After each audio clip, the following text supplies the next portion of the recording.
Hi, everybody. I'll be with you in a minute.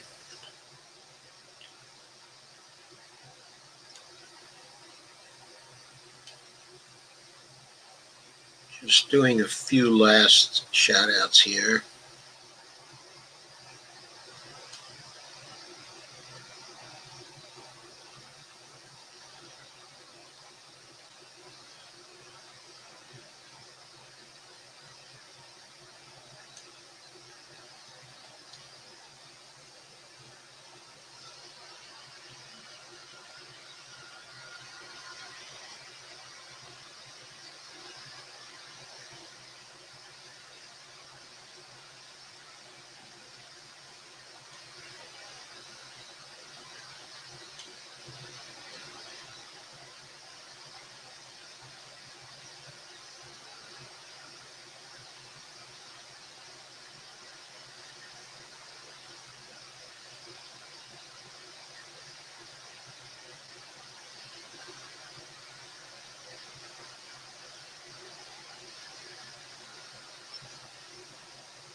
Hi, everybody.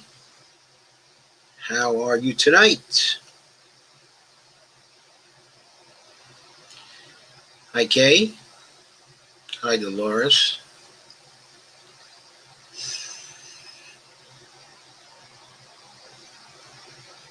There must be some more of you here. I noticed there's a little glare on my screen. Let's see if I can adjust that a little bit.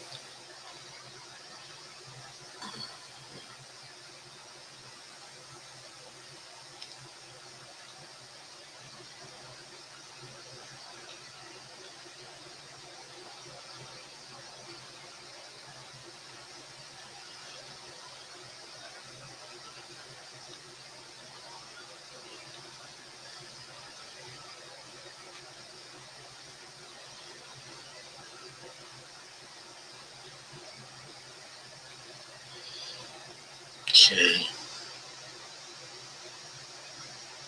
Let's see.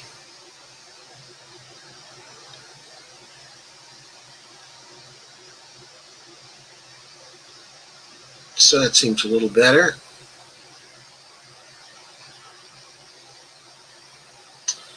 Maybe a little bit too dark.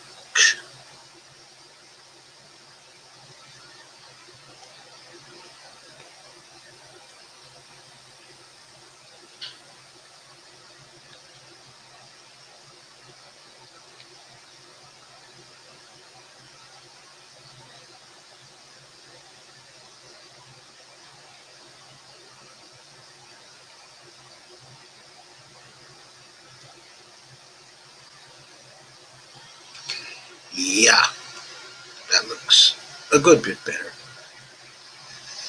Thank you for waiting.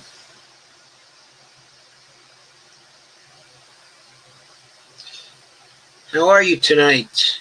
How are you, Susan?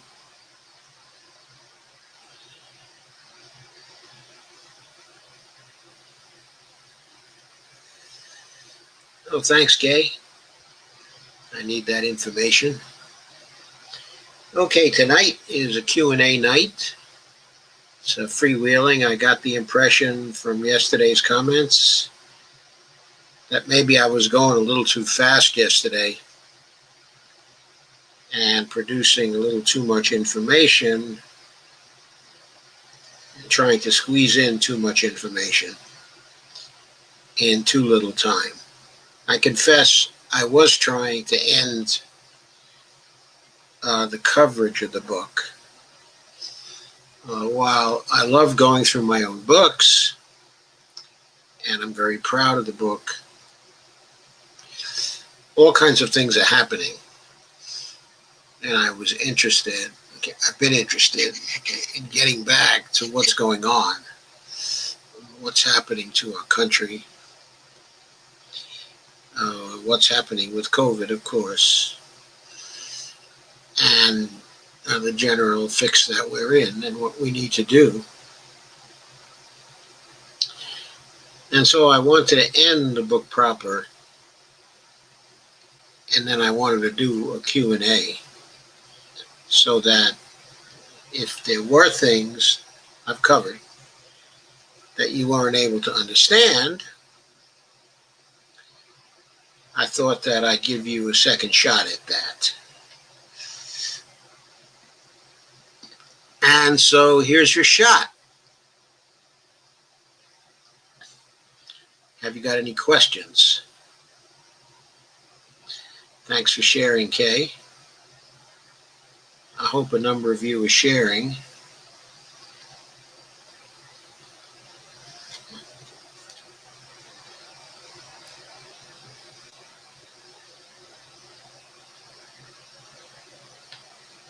So does everybody understand why we need an integrated view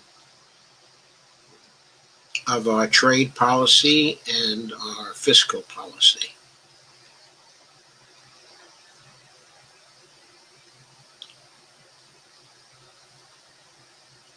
How about that?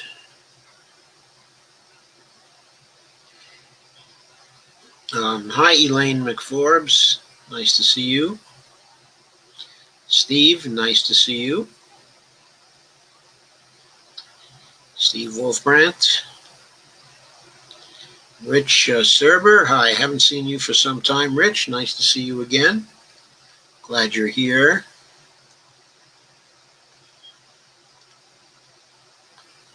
We've had a lot of MMT going on the last 2 weeks or so. I guess we must have had something like, I guess the last 17 streams before this one have been on MMT. Kay says, yes, I think so. That's good. I guess you're answering my question on whether you understood why it's important to integrate those two aspects of policy together. Suzanne Ryan, hi Suzanne, nice to see you.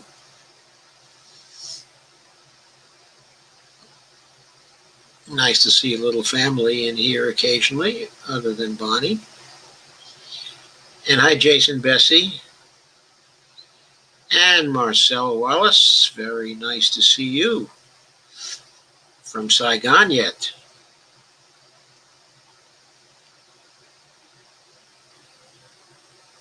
How is Saigon these days?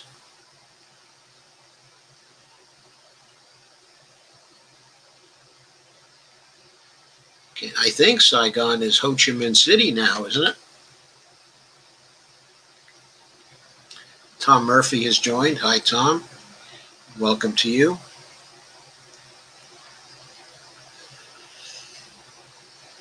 Okay, questions? Fire away. This is a Q&A. I haven't had much to answer yet.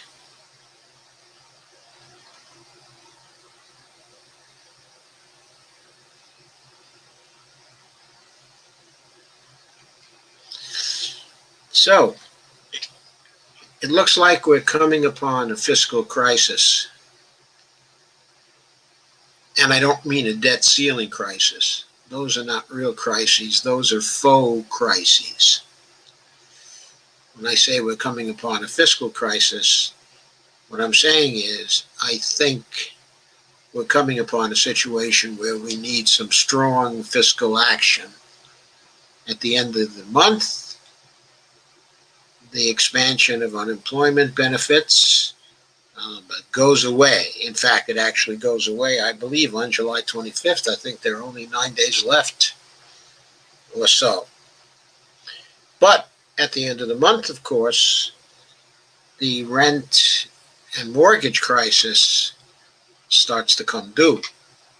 People have to make their mortgage payments, and for renters, they have to make their rent payments. And if they've been out of a job, then they'll have a situation where they'll need that extra $600 a week. It'll be very important to many, many people. We had another 1.3 million people last week. In fact, we may have had another 1.3 million people this morning. I didn't really take note this morning of what happened, but I seem to remember somebody saying today that the Thursday unemployment report was showing another 1.3 million people having to make new unemployment claims.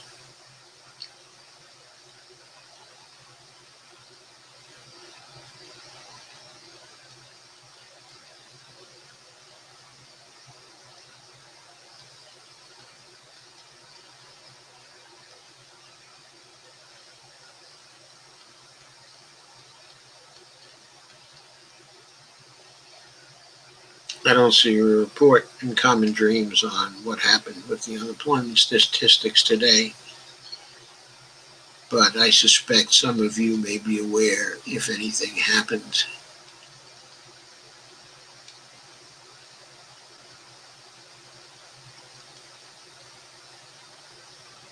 Zero deaths in Vietnam. Normal life here in HCM, in Ho Chi Minh City. Borders are sealed. Yes, I'd heard that Vietnam was doing a bang-up job, a really bang-up job in handling the coronavirus. Steve said, I read your reply to Steve DeVore about the difference between monetary and fiscal policy. But could you break it down more simply for us stupid people? Well, the most simple way to view it, of course, is that that monetary policy basically relies on control, of interest rates to either stimulate the economy in some way or to cool it off if it's too hot. And fiscal policy relies on taxing and spending to stimulate the economy and to cool it off when it's too hot. Is that a little more simple, Steve? Is that going to float your boat? Kay says the stock market went down again today. That's another thing I didn't notice. I don't watch the stock market very closely, I'm afraid. Sandy is joined. Hi, Sandy. Glad to see you here.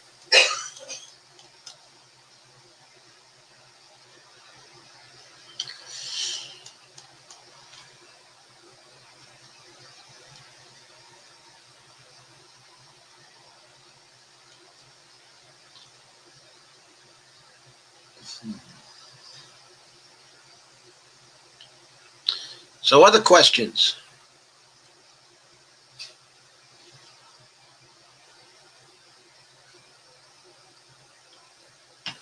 So, of course, it's the Federal Reserve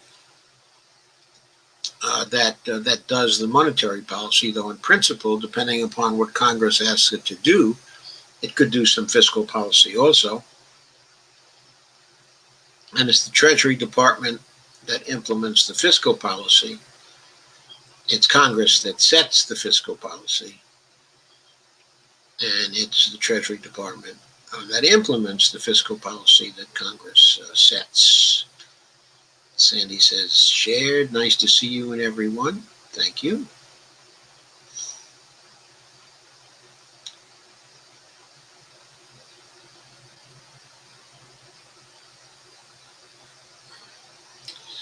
So feel free to ask any questions about the economic crisis on the MMT or the 3 books we recently went through in the last, what did I say, 17 streams.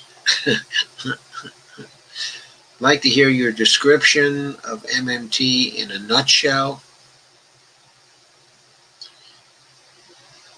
Well, first of all, basic MMT is a framework. It's a framework, and it's also an approach to economics. Okay? A theoretical framework is a set of concepts, ideas that are interrelated. It contains some definitions, by categorizations, hypotheses. It may contain some theories, as well. So a framework is very broad things. It may contain some specifications about how to measure things.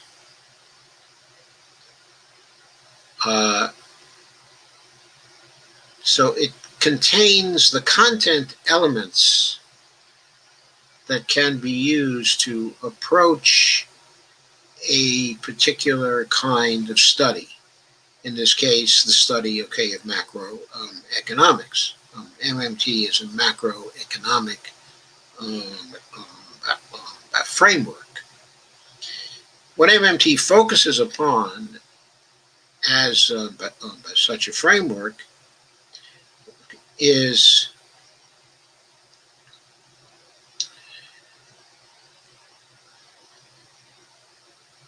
the way money is created by the federal government, and also by the banks. It focuses as well on the idea that there is a hierarchy, of money. There is money that is most acceptable to all of us, and that money is the national currency, but defined in a very broad way, as including not simply paper currency, but also coinage, and also the reserves, that is the additions to bank balances that are created by the Federal Reserve Bank, because the Federal Reserve Bank is the central bank of the government, and the reserves that it creates are the most trusted. There's another kind of money which is created by banks. That is when a bank actually makes a loan to some entity. The bank also creates a deposit.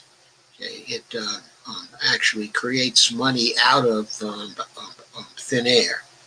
In our society, that money is widely accepted because the banks are backed up by the government, and particularly by the Federal Reserve and the Federal Deposit Insurance Corporation. So in everyday business, we generally accept the money created by the banks as good money that we can exchange and that we can spend, and so on.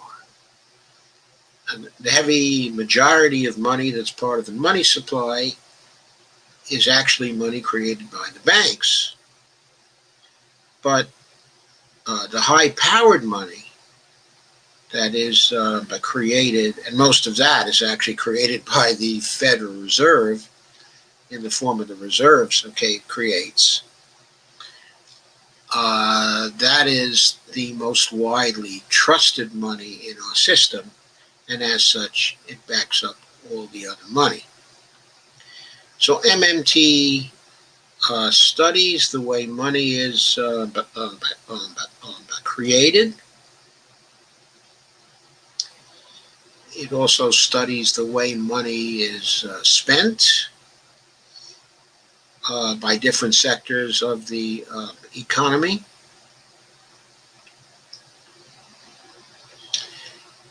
It studies the way that money is destroyed through taxation.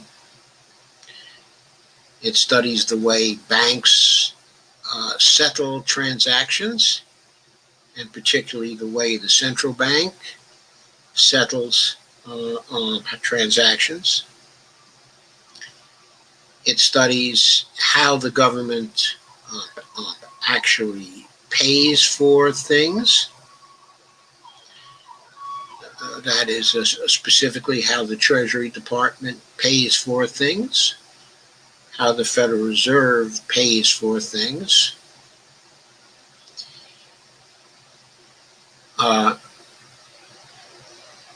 So those are the subjects of study, okay, of MMT. There's also something else which is core to MMT, okay, and that is the study of full employment and the lack, okay, of full employment, and also the study of price stability. Okay, so one of the most important subjects in MMT is the study of inflation and how you get there. So if I was explaining what MMT is about in a short way, I would say it's about that sort of thing. Now, that kind of approach to what MMT is concerned about also produces some views and some knowledge relating to policy. In other words,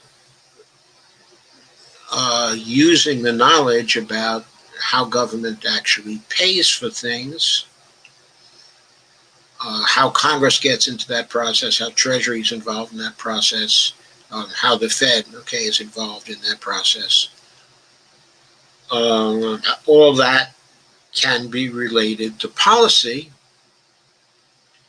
because one of MMT's concerns is to talk about the impacts of certain kinds of policy alternatives on the macro economy, on foreign trade, also on growth, of course, and so on. So there are, from the MMT point of view, there are policies that seem to be based on theories and assumptions and hypotheses that are inconsistent with what MMT has to say. And there are other policy proposals, okay, and other policies, okay, and other actions by the federal government that are based on MMT knowledge or are consistent with it. There are some people, MMTers, who say that MMT-based policies are not part, okay, of MMT proper, because MMT is a descriptive approach. It's concerned to give us the tools we need to describe the economy and describe what actually goes on. But the area of normative things, which of course is the policy area,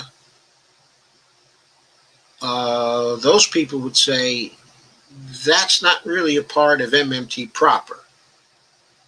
When we get into the policy area, we can talk about certain policies which are based, okay, on MMT knowledge, but they're not part of MMT as a discipline. They're part of what might be called not the pure science, of MMT, but the engineering aspect, of MMT. So there are some other people, in MMT, and I am one of those writers, and commentators who believe you can't make a radical distinction or really a coherent distinction between the descriptive aspects of MMT and the normative aspects, of MMT. So from my point of view, MMT is a fusion of the descriptive and the normative, and MMT-based policies are just as much a part, of MMT as a discipline as the descriptive parts of the framework. Now, I've characterized the framework in much more detail than this in a series, of blog posts I wrote. I think it's back in 2012. You can find them, at daily cost. They're part of a series. As I recall, it's a 15-part series, or perhaps a 16-part series. It's called The Job Guarantee and the MMT Core. And it gives a very detailed account of the framework in the context of a debate involving the question of whether the job guarantee policy is part of the MMT Core or not. So, I've taken a while to answer that particular question. That's as much of a nutshell as I can give it. Now, there are people who are better at doing it, in a nutshell, but it's my view that you lose a lot when you do it in any more of a nutshell than I've just done it. So that, is my view of it. So now I'll get to some other questions.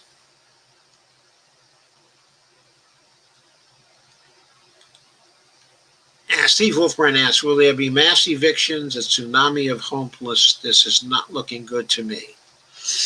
My feeling is, if we don't get out there in the streets and stay there and be in the streets all over the country demanding that this government act to prevent the mass evictions and foreclosures, we will have a tsunami, of homeless.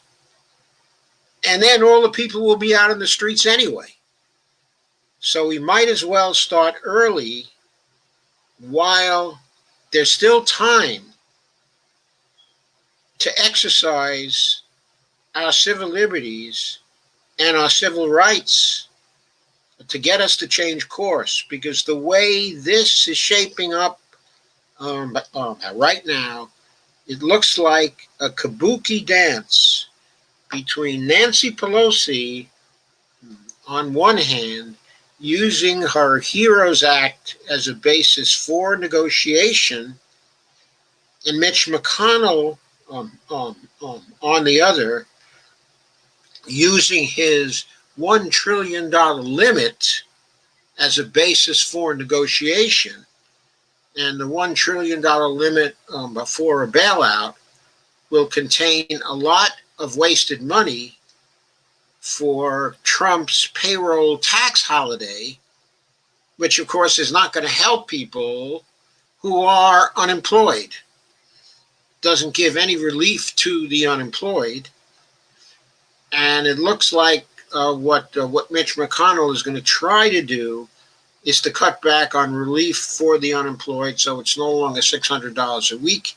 And I can see Nancy Pelosi and Mitch McConnell basically shaping up to do a compromise of somewhere between $600 a week, additional, a figure that is now the case and cutting it back down there somewhere between $600 a week and $200 additional a week. So they're probably fixing the compromise on $400 a week, and probably Nancy Pelosi will take that and say, well, I tried, okay, I did my best. After, of course, she screwed up by passing the CARES Act and giving the rich whatever they wanted in the $4.6 trillion money cannon that was passed as part of their act. So they got their bailout. The states and local communities didn't get their bailout. There was no assumption of payroll costs, as there has been in all of the modern nations, okay, of Europe, so that people's salaries and wages would be continued for as long as COVID was a problem. They have that in all the European states, but we can't afford it here, even though we're supposedly the richest country in the world. So, so they can have it, but everywhere else, they can have health care that covers everyone. They can have a situation where no people, zero people, have been losing their health care, while we have 5.4 million people who lost their health insurance. And that was in addition to the, I don't know what the exact figure was anymore. People have been losing it as the Republicans and Trump have been cutting back on the Affordable Care Act. So since it started off at roughly 30 million at the end of the Obama administration, by the time COVID intervened, we were probably already at 35 to 36 or 37 million people who were not insured. Then on top of that, we had another 5.4 million who have lost their insurance, okay, at least. So where are we now? I'm not sure. We don't have any official statistics on that particular subject. I myself wouldn't be surprised if we find that we now have 42 million people who are uninsured. But this didn't happen in any of the European countries that are supposedly poorer than ourselves, right? Because we're number one. Okay, we're number one.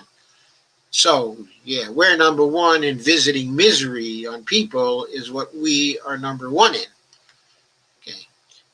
So anyway,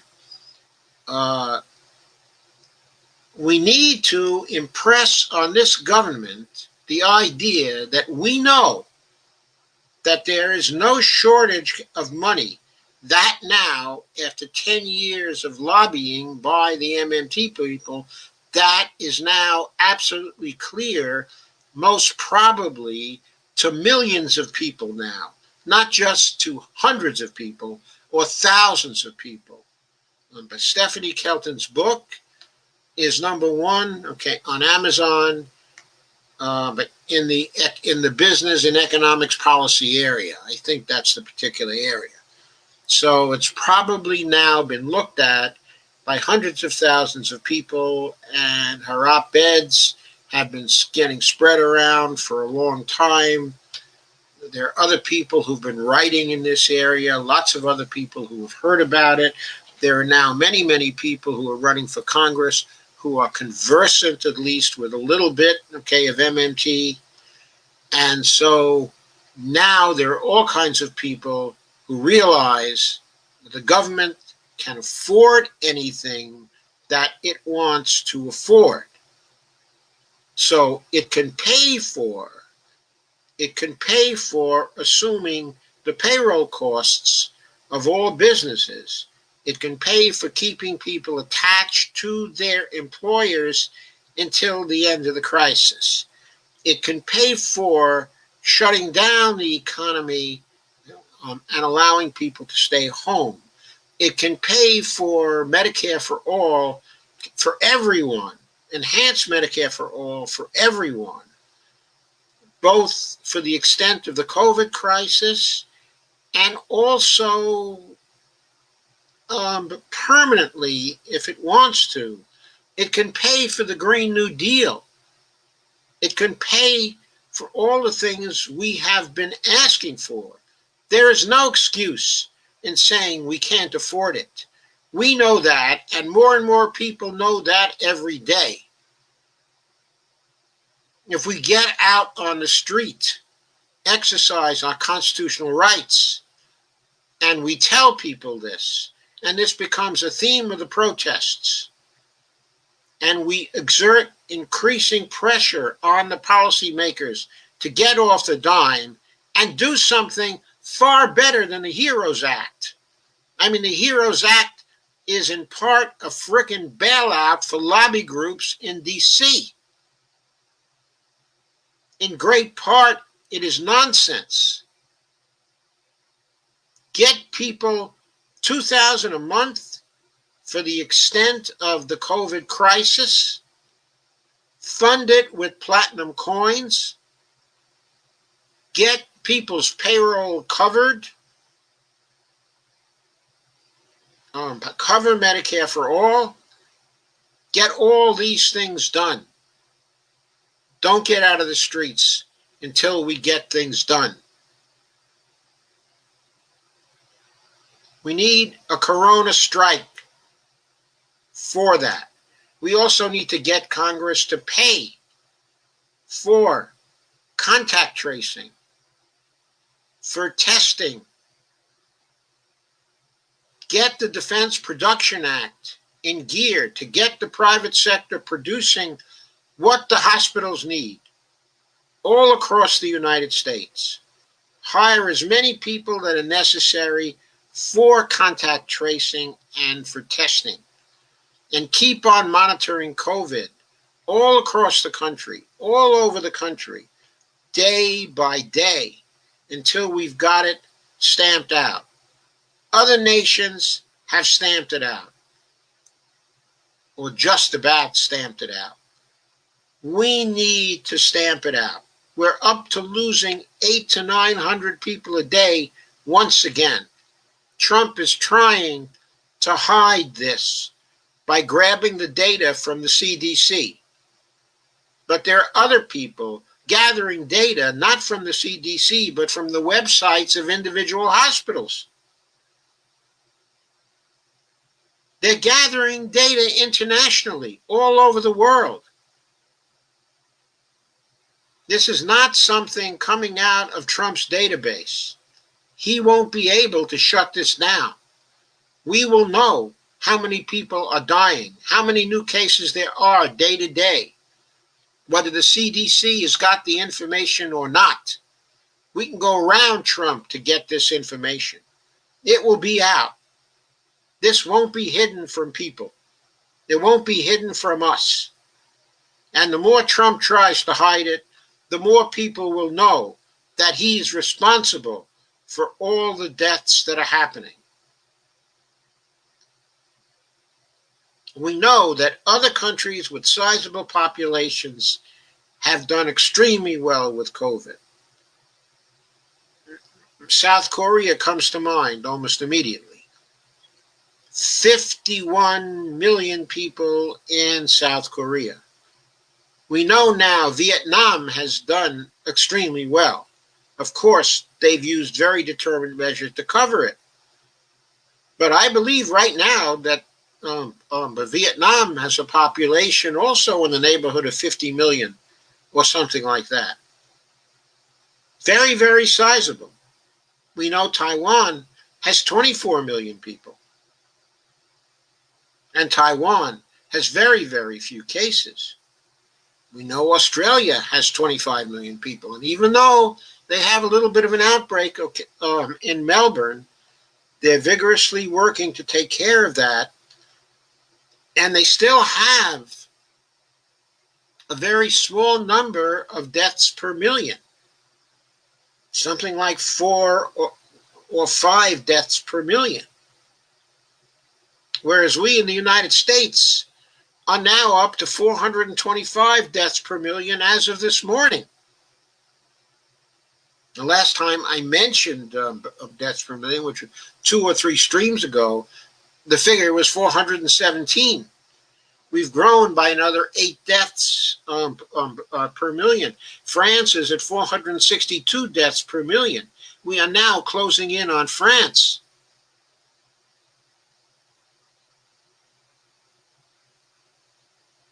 By the end of this month, we could surpass France in deaths per million. And the next target after that is Sweden.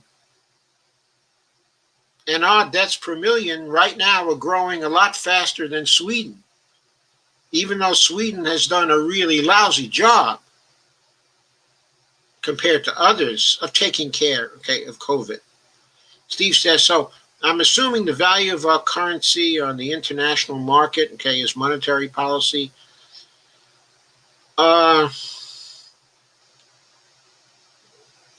Yes, I guess that is, but the way we've chosen to handle that is to let the value of our currency on international markets simply float. We have not, for a long time, not since 1971, tried to peg our international currency and defend that particular peg. And that's a good thing, because when you set a peg for your currency and you then try to defend that peg, then at least temporarily you are no longer a monetary sovereign. Stephanie says, sorry I'm late. I haven't been sleeping well, but finally got sleep.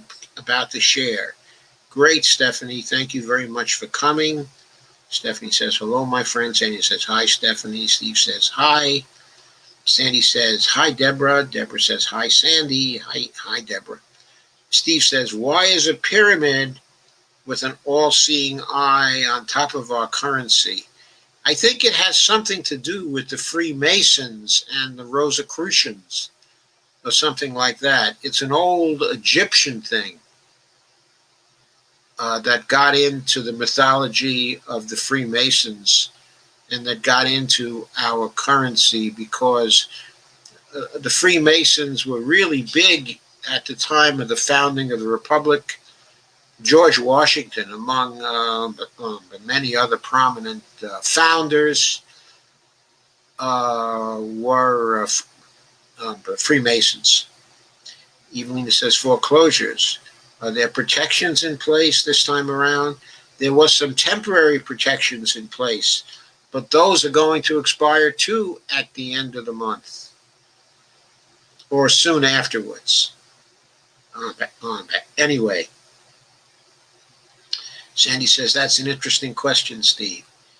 And Steve says, I'm going down the rabbit hole of the Rothschild family. What do you think? I think they're a very big family, and the family taken as a whole still has an enormous amount of money. However, the family doesn't act as a whole anymore. So I don't think the Rothschild family is as influential as Jeff Bezos or Bill Gates or Warren Buffett or Zuckerberg and so on. So I think the people who emphasize the Rothschilds and their influence, in international affairs, right now I think they're just cranks. It's no longer the turn of the 20th century. We're well into the 21st century now, and the Rothschild family doesn't have that much influence anymore. That's my view. Stephanie says, share. Steve says, and many of us have trouble sleeping and having weird dreams. Yeah, there's a lot of anxiety running around. And Saint says, I thought the Rothschilds don't really matter when it comes to MMT. No, they don't matter when it comes to MMT. Evelina Ponte, yes, the Freemasons. Right. A lot of the founding fathers were part of what some would consider to be the cult of the Freemasons, and others would consider to be the secret society of the Freemasons. Stephanie says, I want to thank everyone in this group for supporting me with everything I've been going through, being concerned and asking me how I'm doing. I love this group of people. Thank you, Stephanie. Thank you. we're happy to support our people who are having trouble and to do whatever we can. And we do understand that people have trouble. That's what our society is all about right now. Stephanie says, hey, Steve K. Evelina. Sorry, I scrolled down a little bit. Scrolled down a little bit too much.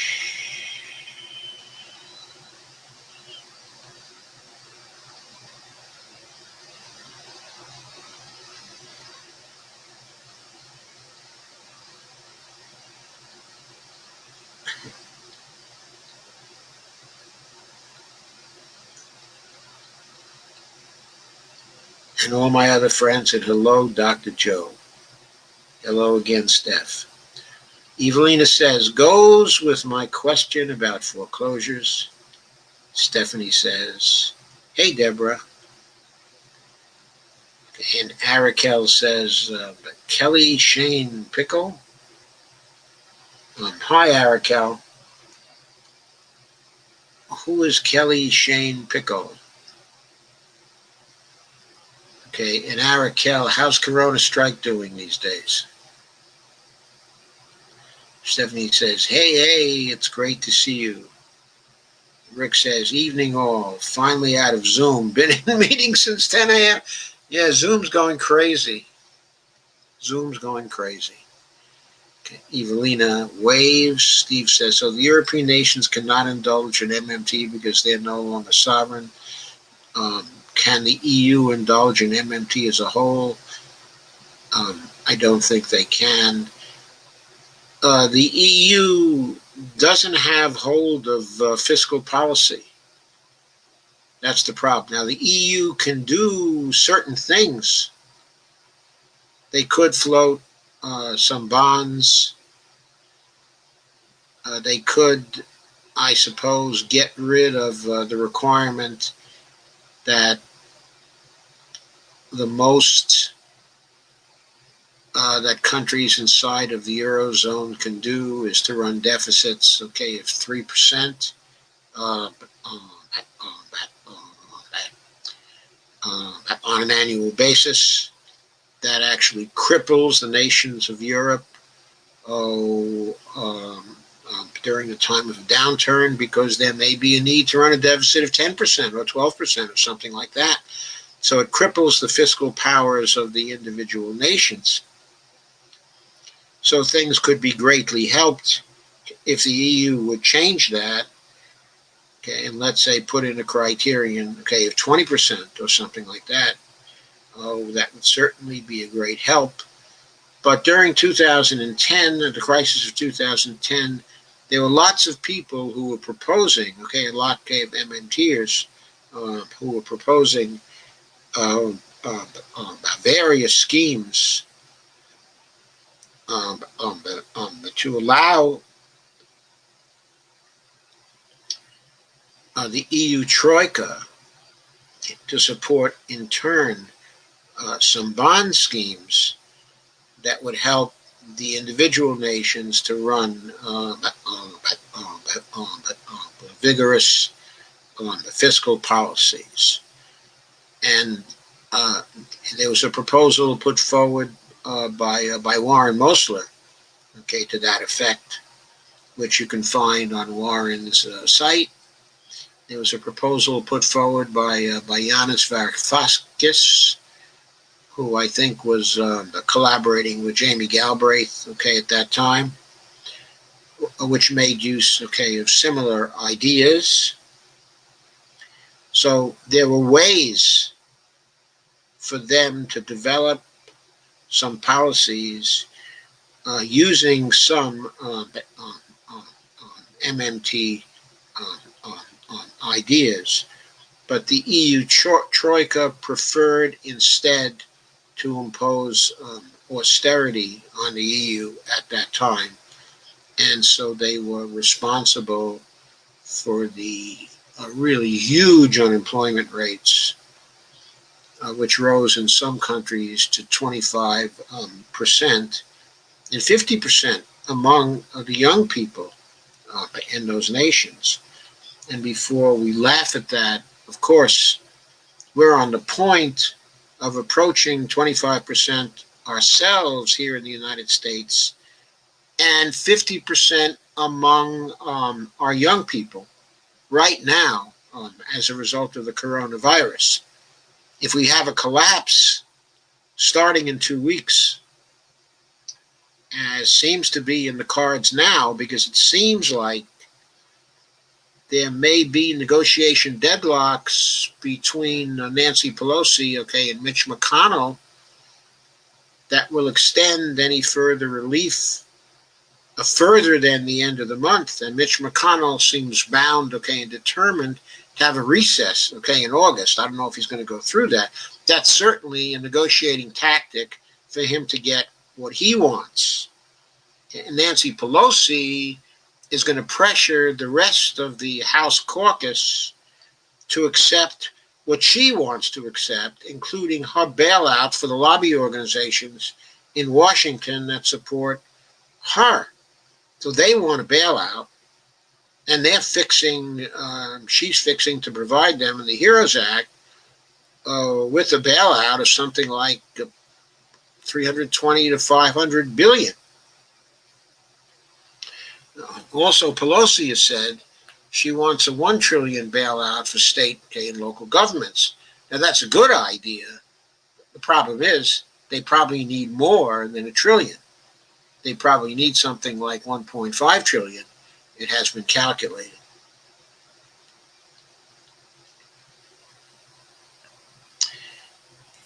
And Steph says to Evelina, "Hey, pretty lady." And Steph says, "I could listen to Dr. Joe speak for hours." Thank you, Steph. I don't think I could listen to myself for hours. Evelina says, "Stephanie Smith-Udy, you're the cutie, I'm sure." But Evelina says, "But Boris Johnson sent people out to work and wants to open schools in the UK." Well, maybe, but Boris Johnson has been proceeding rather carefully, and the UK is in much better shape now in terms of new cases occurring, and also in terms of the R0 rate in various sectors of the UK, than here in the United States. The death rate has been pretty steady for some time now in the UK. Now, it's much higher than the United States in terms of deaths per million. It's about 657 at this point to our 425 million. But it's been in the 650s now for something like a month. It hasn't really increased. It's been level. It's been flat.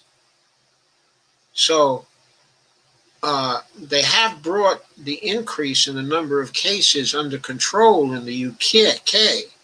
Now, I understand from John Campbell, from his daily live streams, that the new cases seem to be going up again a little in response to the reopening of the restaurants, and bars, even with the regulations that Johnson, is imposing on them. But I think the UK government is watching things much more carefully than in the United States, and also they're operating at least with a national policy. It's not all decentralized, as it is here. So it's, it's really a terrible thing here. And we don't know what's going on. Like, for example, we recently have had a disaster, in Arizona in terms of burdening their system, and a great increase, in new cases. But not many people know that Arizona has been but gradually bringing up this explosion in cases under control, and they're now at the point where the reproduction rate, the RT rate, the virus, is now less than 1. So cases in Arizona are now starting to decrease each day rather than to increase each day. So not many people know that. There's a delay between what we observe first in terms of the increase in cases and what we observe in the RT rate. The RT rate goes up first and goes over 1 first, and then the cases start to exponentially increase. And once they've started to exponentially increase, they keep on increasing for a while, even though the RT rate that's driving it all may tail off. And that's what's happened, in Arizona. Rick Maynard says Trump will order it reported to some agency he controls and then send the National Guard in to make sure it's actually reported that way. Gold is currently enjoying increasing value. Is that a correct statement? Well, Marcel, I don't know because I never pay attention to gold. In other words, for me, gold is a commodity. Okay, it's not a currency. It's not what we pay our taxes in. It's not what we use for exchange here in the United States. To the everyday economy here in the United States, the fact that gold is currently increasing in value is not important to everyday people. It might be important to those who invest in gold and who trade in gold and Bitcoin, and other commodities, but it's not important to people engaged, in everyday life. And mostly that's what I do. Evelina says, first in visiting misery on its population. Haha, Dr. Joe. I don't know if we're first in that respect, but we're certainly bidding for that particular title. We and the Brazilians are bidding for that particular title. If we don't get rid of our Mr. Trump and they don't get rid of their Bolsonaro, I'm sure that one or both of us are going to be right at the top of the heap in short order. Give it a month or two, and we'll be over where Belgium is now. They had a terrible, terrible peak earlier, and they're at something like 854 deaths per million, in Belgium. At least we're not there yet.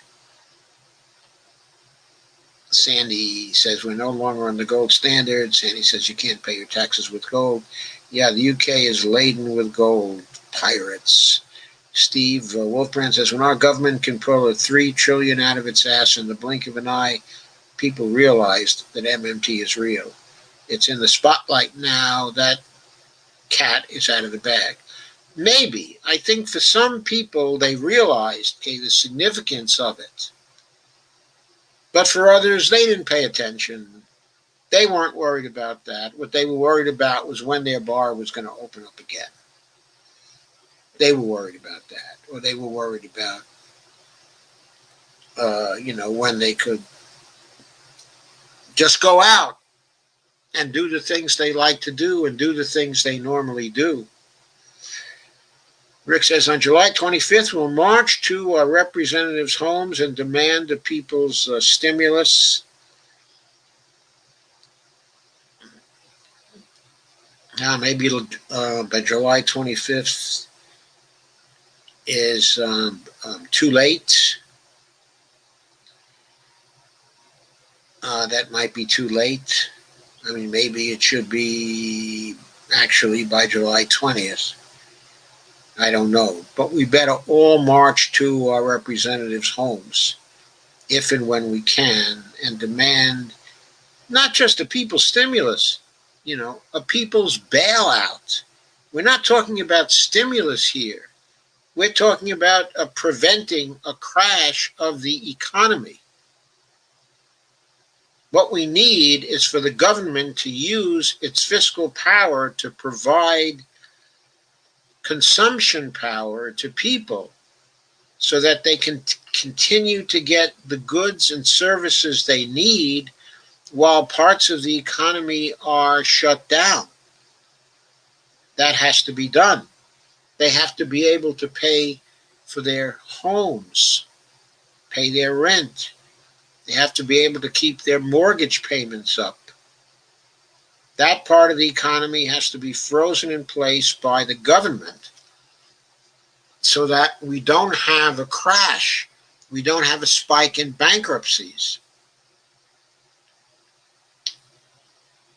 Healthcare has to be taken care of. Kay says, Movement for a People's Party has been trying to be out in the streets in front of Congress and Senate homes this last week. Yes, but the Movement for a People's Party is not sufficiently large. Evelina Pont says, Russia's up there too, buying up gold wherever they can. Again, a bunch of nuts. And what are they going to do with their gold? Are they going to use it to plug up their toilets? I mean, what is it? Dr. Joe says they're making jewelry with it. Is there any gold in Fort Knox anymore?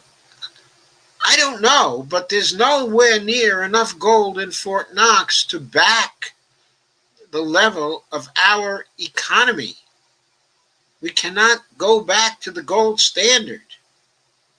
It won't work. And it was no good anyway. Under the gold standard, we had, every time you turn around, we had a depression. Deep depressions. Check out the history of the 19th century. Deep depressions. Almost as deep as the 1930s depression. Rick says it's weekly now. Steve Wolfbrand, good question. Steve says, Jimmy Dore covered at K. And Rick Maynard says, poor people's BLM and unions in the streets, July 20th. Great, Rick. Kay says, did he, Steve? I missed that, I guess. Steve says, New Zealand beat the COVID. Yes, they did. They declared themselves having beat the COVID. Kelly Shane Pickle says, I mean no disrespect by this, but these types of videos don't work for me. There was a transcript, I would read it and probably learn from it, but when it's just a person staring at a screen, talking, my mind goes elsewhere. The less engaging they are, the quicker it happens. I have the same issue with podcasts and audiobooks. When I watch TV, I always turn the subtitles on. When I listen to an audiobook, I read the written book at the same time. My favorite blogger, professor at, okay, I understand, but if you go to my YouTube channel at Joseph Firestone, you will find, my YouTube's there, and I believe that with the YouTubes come transcripts. So you may be able to follow the transcripts if you go there. Marcel Wallace says, 100 million here in Vietnam. Thank you for filling me in on that. And Marcel, 15 million here in Ho Chi Minh City. Wow. Okay, so that's it. There's a nation of 100 million controlling the virus very, very successfully. Of course, taking very, very tough measures to control it, but successfully controlling it. We might want to find out exactly what they're doing in Vietnam to control it. Evelina says, well, at least they buy it, not steal it. The UK has Argentine, and Venezuelan gold. Ninos y Puratis. I don't know what Ninos is, but I'm sure Pirates is pirates. Evelina says, Stephanie Smith-Udy, well, at least they are buying, not speaking it. Then she says, buying, not stealing it, but bloody pirates. Yes, the English have always been pirates, haven't they?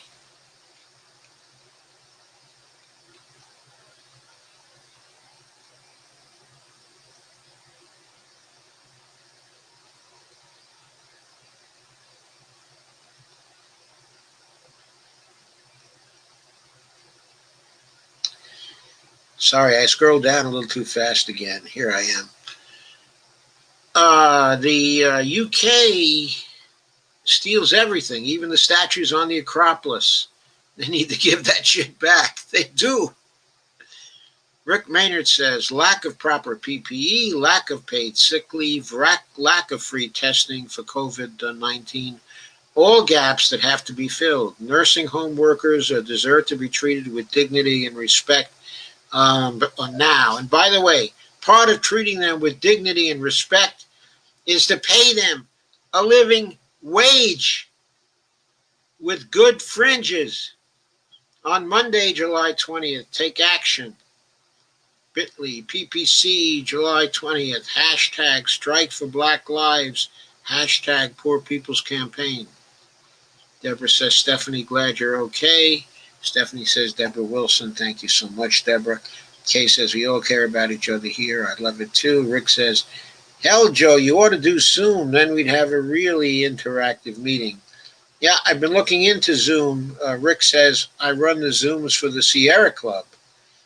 Well, Rick, perhaps you'd like to run Zooms for me. Steph says, but Kate Clark Ryan, we do really care for one another here. It's much appreciated, I promise. Steph says, hello, Lana. Steph says, yeah, Mitch McConnell is a piece of shit. Yeah, he's been one of those for a long time. I guess in the Congress, pieces of shit rise to the top. Look, there's Chuck Schumer, and there's Nancy Pelosi, too, and Kevin McCarthy. 4 pieces of shit who rose to the top. Deborah says, remember when the Senate, when they moved to denounce MMT on Capitol Hill? I do remember that, but it was only parts of the Senate. It was only a few people, who did that. And they failed to pass it on Capitol Hill, even when they controlled the Senate. Steve said, well, maybe you could arrange that. Kay says, so is Pay-Go Pelosi, otherwise known as Pay-Go-Si. And Kay says, no Zooms. Keep it simple for those of us that like it that way. Steve says, Q&A are the best shows, in my opinion. Rick says, 2 to 3 week delay. And Steph says, Steve Wolfbrand, Steve, you're right. These Q&A streams are awesome. Kay Clark Ryan says, I agree. And Kay says, Nomiki Kantz finally got out of Arizona. Yeah, I noticed she finally got out of Arizona. She flew to New York, and I believe she said she wore a face shield and a face mask when she was on the plane in order to safeguard herself. So I hope that worked for her. I don't think she's been back in New York for enough time for us to say that she did not catch anything on the trip. It's been a little while, but I don't think, it's been enough time. Also, by the way, I just noticed that the reproduction rate, in New York is still above 1. So cases are increasing, in New York again. Not at the rate they were before, but I noticed today that there was a problem there. Once again,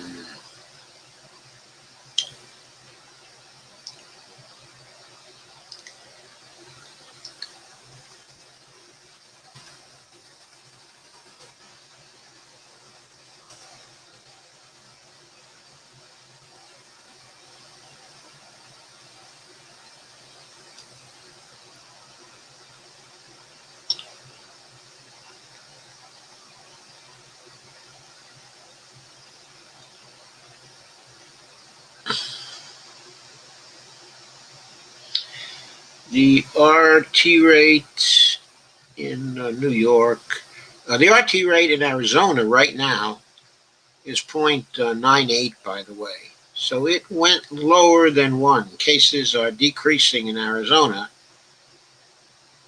right now. I'm sure they're still at a high level of increase, but the rate of increase each day should be going down. I believe New York has risen again. Can't find it here right now. Here it is. It's at 1.1 now. Virginia, my state, has gone up to 1.13. About a week ago, it was down around 1. So Virginia has been increasing, and the RT rate there right now is an alarming rate. Highest in the country is Montana, 1.39, nearly 1.4. Next highest is West Virginia at 1.29, 0.1 lower than in Montana. Bad RT rates in a lot of places. In Florida, that's been hitting the news because of all the new cases in Florida, the RT rate is lower than it is in New York right now. So New York had a flattening for a while. Now it's about to go up again. Florida is 1.07, Pennsylvania is 1.07, Texas is 1.06. Still a high rate of increase, but a lot better than where New York is right now at 1.1. Right? The states where the rate of increase is going down, where the increases day by day are going down. Arizona, North Carolina, DC, South Dakota, New Hampshire, but all of those I've just read, okay, they're going down, are at least 0.96. 0.96 between that, okay, and 1.0. Actually, between 0.96 and 0.98, Arizona's at 0.98. Connecticut's at 0.94, Utah's 0.91, Maine is the lowest in the country, 0.82 right now.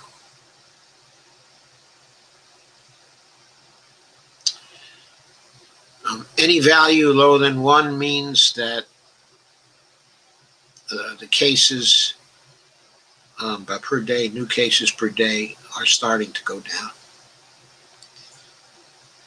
So let me get back to your comments. In America, all states and counties are doing their own thing regarding COVID. No national leadership. It's a clusterfuck. That's right. We need an Educate Congress letter campaign focused, okay, on educating our members of Congress and MMT. What do you all think? Yeah, we've needed that for a long time. If you recall, I founded a long time ago with Lana the certified letters group to write certified letters calling on our senators to use overt congressional financing to finance our deficits and our repayment, okay, of debt. We didn't get very far with that. It didn't work. And maybe we should try it again now in light of Stephanie Kelton's book. Maybe more members of Congress, okay, would listen now. But I'm all for campaigns like that.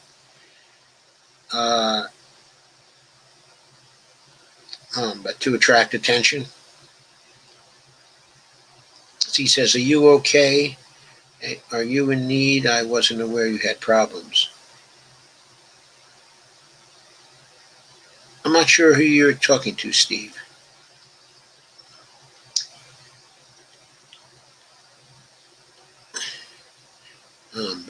Evelina says, they won't go for it, I don't think. Steve says, this was meant for Stephanie.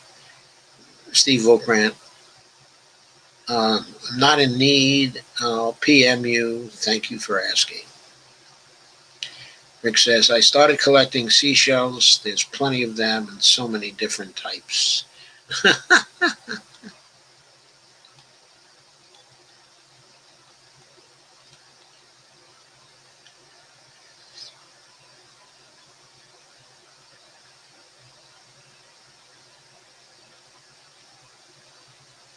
Steve says, why the coin shortage? Are people going cashless due to COVID? I don't know, Steve. I'm not sure. I wasn't aware there was a coin shortage. Kay says, good question, Steve. Kay says, nursing home staff have always been paid nothing. Yeah, I know. That makes me angry. Rick says that might be what I was suggesting, Joe. Well, I was considering something like that, actually, myself. Something like that. Lana says, hi all, I'm listening while doing other stuff. Thank you, Lana. Steve says, if an MMT woodchuck could chuck wood, how much wood could that woodchuck chuck? Just curious. Well, I don't know about chucking wood, but when it comes to creating currency, the MMT woodchuck could create as much currency as was needed to pay for whatever Congress appropriated.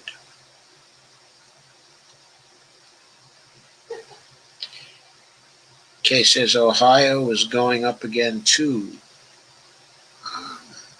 SMH. We're on the banks of the Ohio again, huh? Ohio is at 1.06, which is the same as Texas and also Nebraska, and lower than Pennsylvania, and at the same level as Maryland, a little higher than Missouri,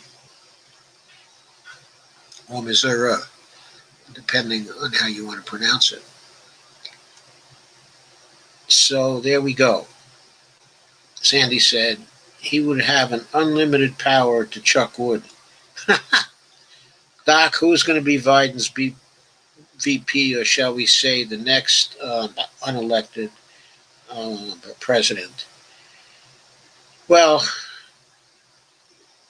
right now I think it's between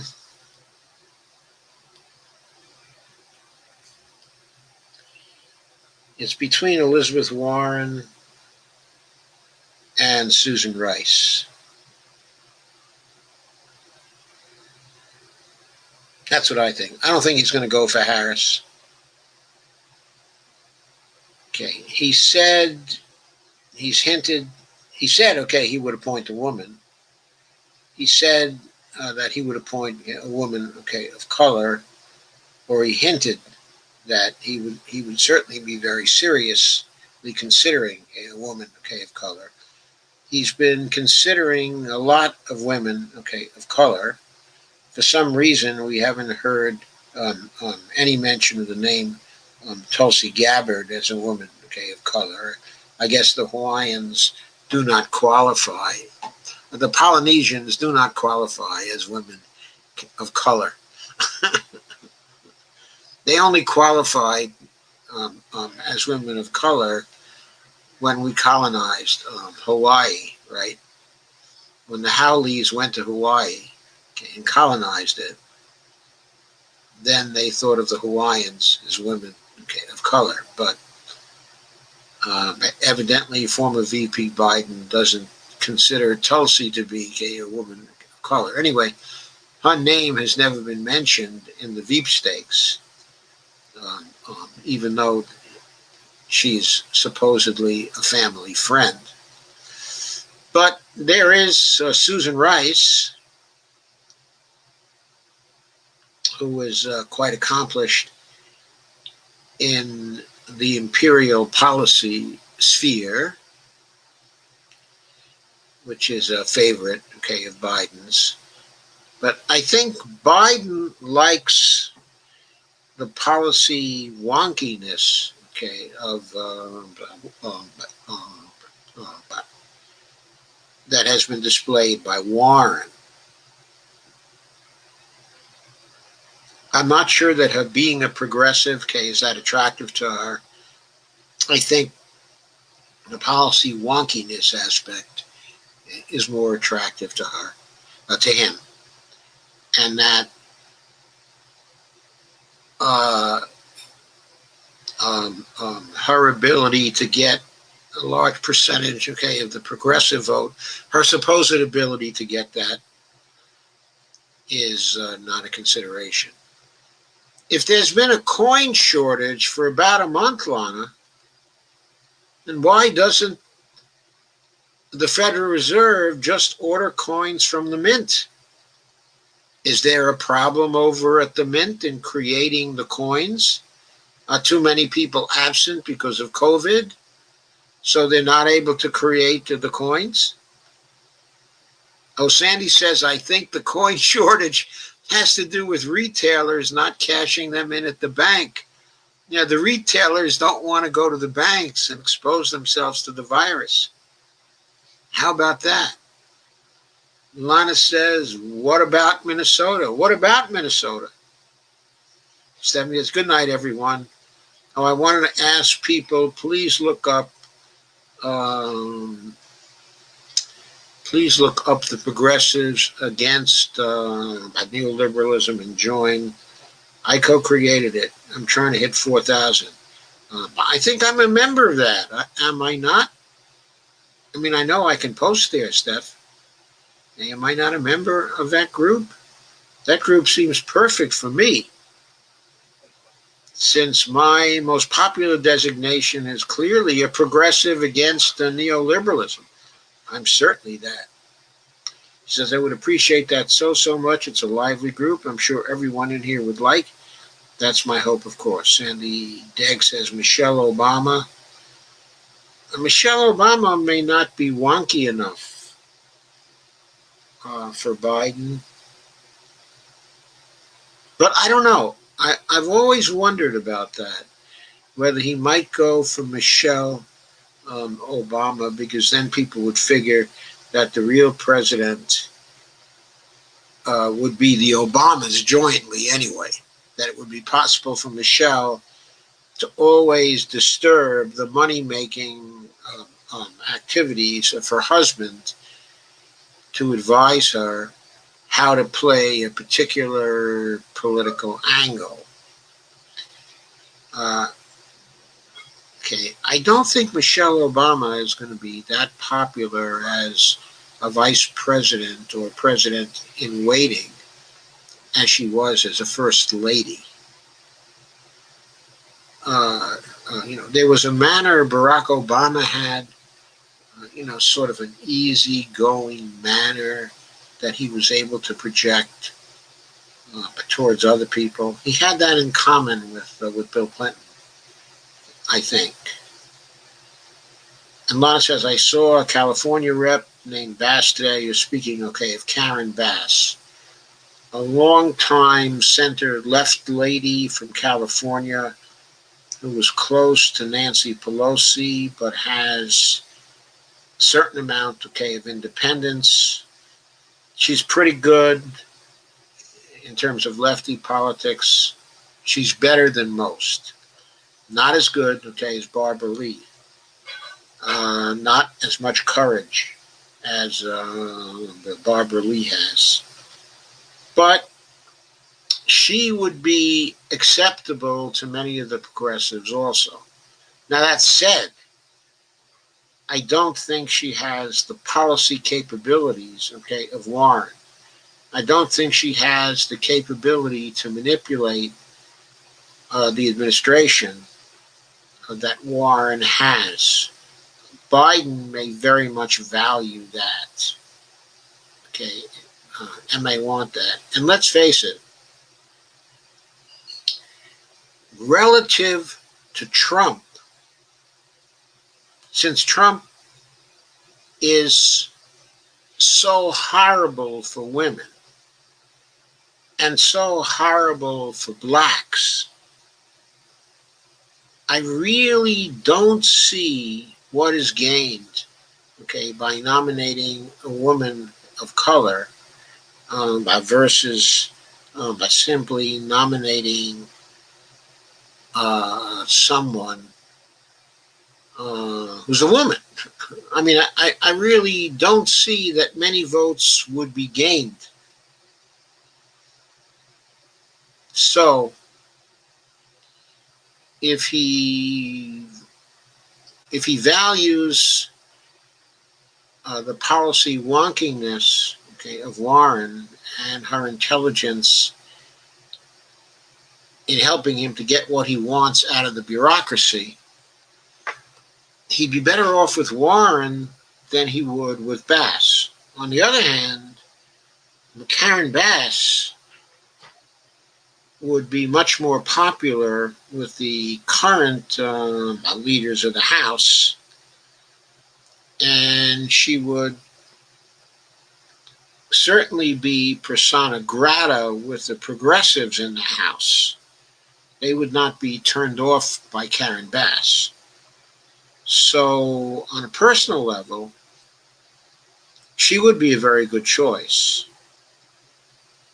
I don't think Warren would be as good a choice on a personal level, but she would be a better choice on a policy level. But I agree, Karen Bass is pretty impressive. I've always found her to be pretty impressive. When she does interviews, I've found her to be pretty honest. I think that's important. She projects that, and she acts that way. Rick said, I'm pretty good with Zoom, Jitsi, Google+, starting to get good on WebEx. Not really liking GoToMeeting.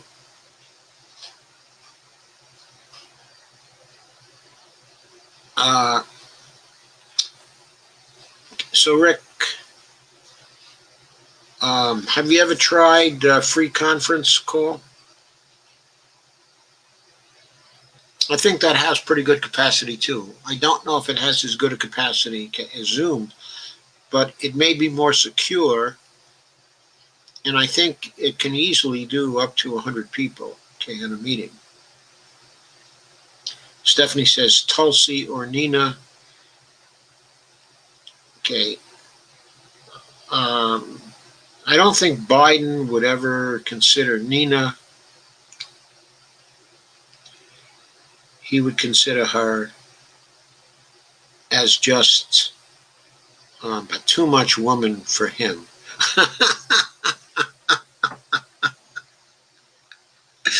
I'm sorry. Okay, I don't think he'd have a very good time handling Nina Turner. And I don't want to put it in terms of handling Nina Turner even. I think that's the wrong way to put it, and a little bit of a patronizing way to do it. I will say it in this way. I'm not sure that he could get along, okay, with Nina Turner, because Nina Turner is just too outspoken for him. So I think that's a problem.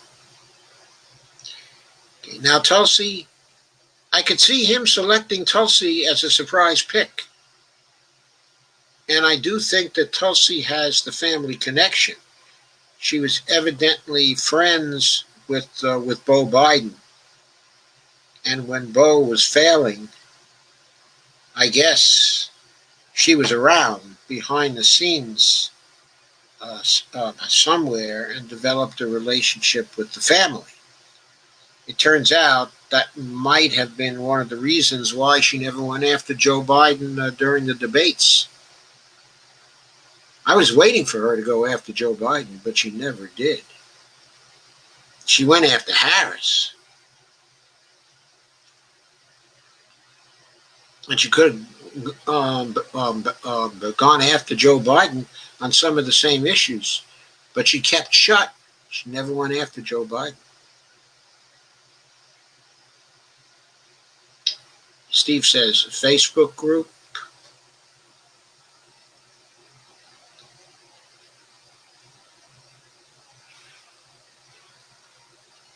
We already have a Facebook group.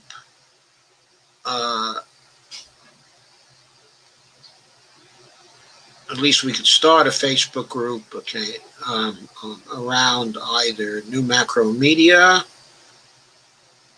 or the Center for the Public Purpose.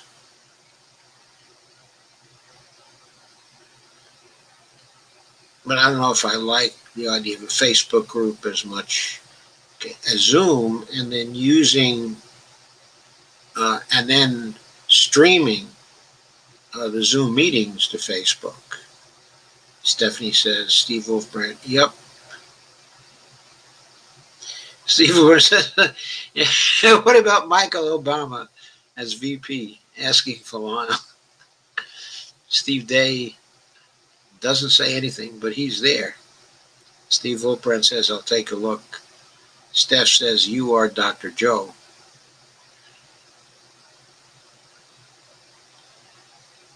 Thanks, Steph. Steph says, Steve Wolfbrand, thank you, Steve. Steve DeVore says, hi, all. Hi, Steve. And Kay says, Rachel Matt did an in-depth interview tonight with Mary Trump, who wrote the tell-all book that just came out. I listened to some of it.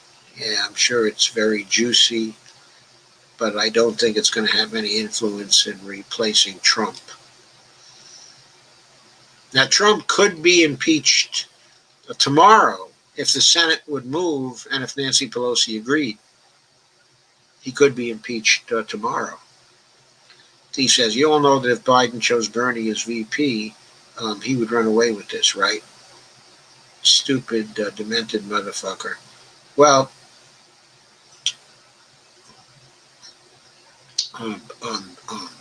here's the problem with that. Okay, I don't think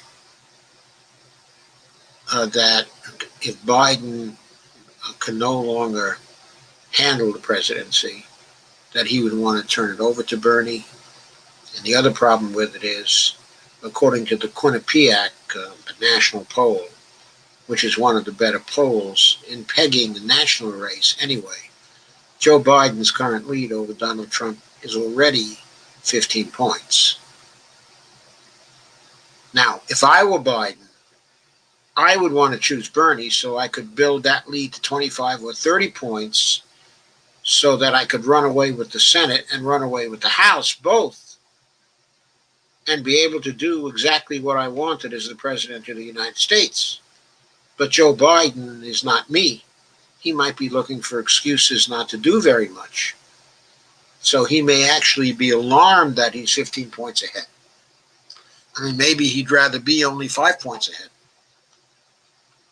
or something like that. So maybe he's going to choose somebody as VP who is going to make the ticket less attractive as opposed to more attractive. I don't know. But from my own point of view, I agree with you, Steve. Stupid, demented MF is right. Steve says, I'm listening to it now. Trump's always been a self-centered sociopath, same as his father, okay, and a bigot too. I think Trump's a criminal also. That we'd find that out if we got those tax returns and people began to dig into the tax returns. He's at least a tax cheat. I mean, for real, he's a tax cheat. Rick says, I used to use Slack for Agenda and Free Conference HD for actually meeting. But this way, I hate to write, and Slack was the minutes, and it allowed extended voting for people that could not make the meeting. The Slack, okay, is very good. We have Slack. When I say we have Slack, New Macro Media and the Center for the Public Purpose has Slack. Or at least the last time I looked, it has Slack. Our group has been internally not so active. I try to keep it alive by Facebooking to it. But I think we may be getting ready to become, okay, a lot more active. There are people interested. So, yeah, using Slack for Agenda and Free Conference for actually meeting could be very good, but I understand that Slack also works very well using Zoom for the conference calls. Rick says, this way I hate to write, and Slack was the minutes, and it allowed extended voting for people that could not make the meeting. Yeah, Slack is very good. Steve Wolbrand says, Angelica Duenas, Shahed, Buttar, Paula Jean Swearingen, send lawyers, guns, K, and money. Angelica is running for Congress, K, in LA, isn't she? I know her, Steve. I interviewed her full time. I think I interviewed her 2 or 3 times in the 2018 campaign, and I like her very much. And I assume that she's much better now than she was in 2018. I guess she must have made the top 2 in her race and is running against the incumbent. Which California district is that, Steve? And Paula Jean Swearingen, of course, is running for the Senate against Shelley Moore Capito in West Virginia. And Shahed, of course, is running in the California 12th district against Fancy Nancy Pegosi. Saying that, could you imagine if Joe Biden tried to sniff Nina's hair?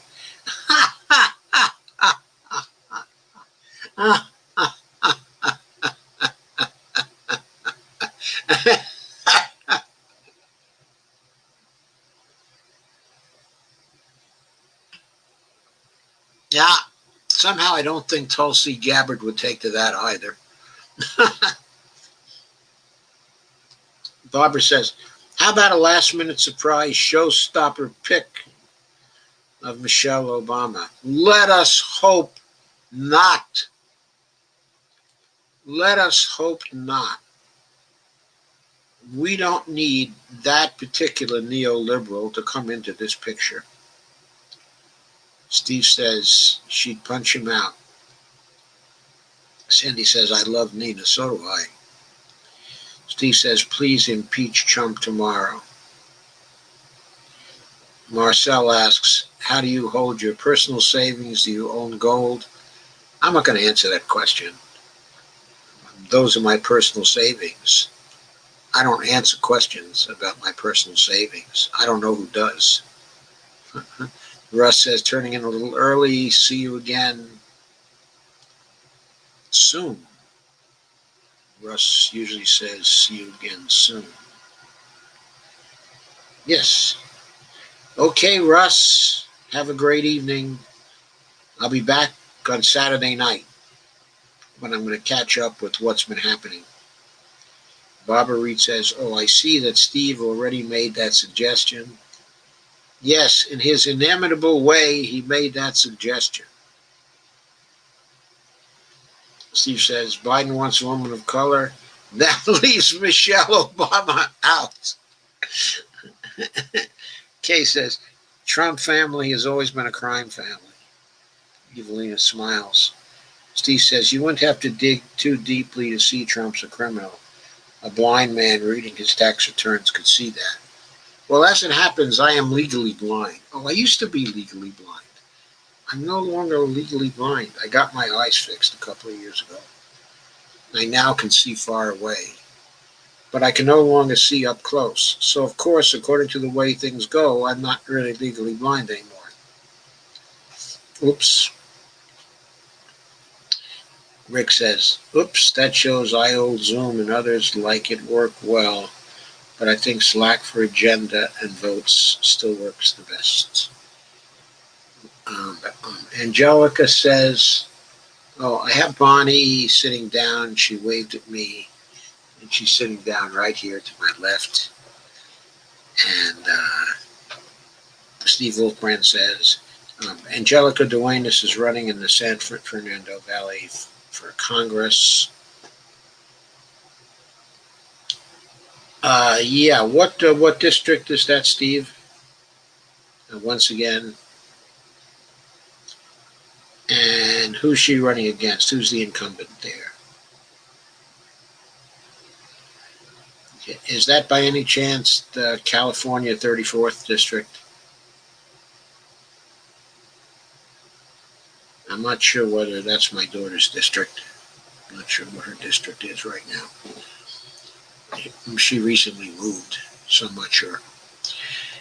We seem to have run out of comments, and also we have a number of people who have checked out, though we just went up by 2 again, so it is hard to say. But while we're at it,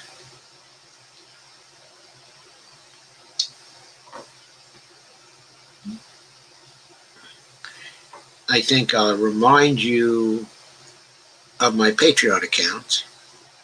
Here it is.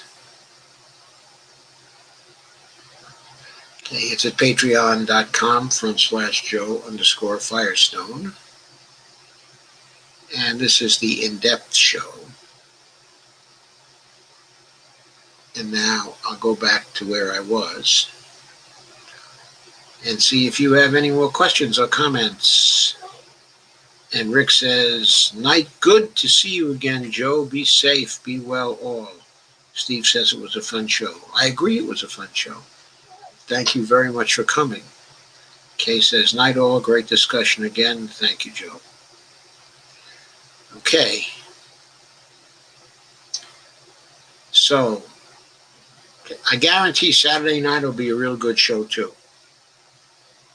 I intend to make a bang-up show for Saturday night. So good night, and thank you all for coming. I'm going to end right now.